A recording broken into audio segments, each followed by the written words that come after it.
நீ உன் சுய புத்தியின் மேல் சாயாமல் உன் முழு இருதயத்தோடும் கர்த்தர் பேரில் நம்பிக்கையாயிருந்து அவரை பற்றிக்கொள். அப்பொழுது அவர் உன் பாதைகளை செவைப்படுத்துவார்.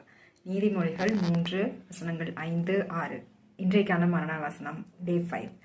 ஸோ நம்ம எப்பயுமே நம்ம எடுக்கிற முடிவு தான் கரெக்டு அப்படின்னு நம்ம நினைப்போம். ஆனால் தேவன் நமக்கென்று வைத்திருக்கிற அவருடைய சித்தத்தை அறிந்து நம்ம அவருடைய பாதையில் நம்ம நடக்கும் பொழுது நம்மளுடைய பாதைகளை தேவன் செவைப்படுத்துவார். எப்படி யோவான் ஸ்நானகன் இயேசு கிறிஸ்து போவதற்கு அவர் பாதையை அவர் செவைப்படுத்தினாலோ கரடு முரடுமான பாதையை எப்படி இயேசு கிறிஸ்துவுக்கு அவர் சரிப்படுத்தினாரோ அப்படியாக நம் தேவனுடைய சித்தத்திற்கு நடக்கும் பொழுது தேவன் நம்மளுடைய பாதையை செவைப்படுத்துவார்.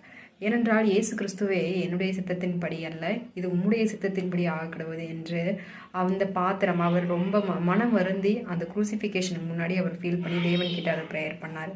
ஐயால் நம்ம எப்பயுமே நம்ம என்ன பண்ணணும்னா நமக்கு வேணுன்றத அந்த வேண்டுதலை மட்டும் நம்ம கேட்காம தேவனுடைய சித்தம் என்ன என்பதை அவரை அறிந்து அவருடைய உள்ளத்தில் அவர் என்ன சொல்கிறாருன்ற அவருடைய உள்ளத்தை அறிந்து நம்ம நடக்கணும். அப்போ தான் லைக் தன்னையே வெறுத்து என்னை பின்பற்றுகிறவன் என் சீடனாக இருப்பான் அப்படின்னு இயேசு கிறிஸ்து சொல்கிறாங்க. ஆகையால் நம்மளுடைய சுய விருப்பங்கள் அது எல்லாத்தையுமே இயேசு கிறிஸ்து கண்டிப்பாக தெரியும், அவர் கண்டிப்பாக நம்ம கொடுப்பார். ஆயினும் நம்ம அவருடைய சிந்தனையில் என்ன இருக்குது, அவர் தேவன் என்கிட்ட என்ன எதிர்பார்க்கிறாருன்ற அந்த ஒரு மனப்பக்குவம் நம்மளுக்கு எப்பயுமே வரணும்.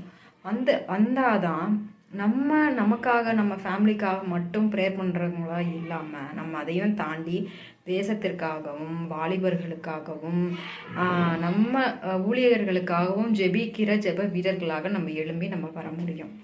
ஆகையால் எப்பயுமே தேவனுடைய சித்தத்துக்கு ஒப்பு கொடுங்க. தேவன் உங்கள் பாதையை செவைப்படுத்துவார்.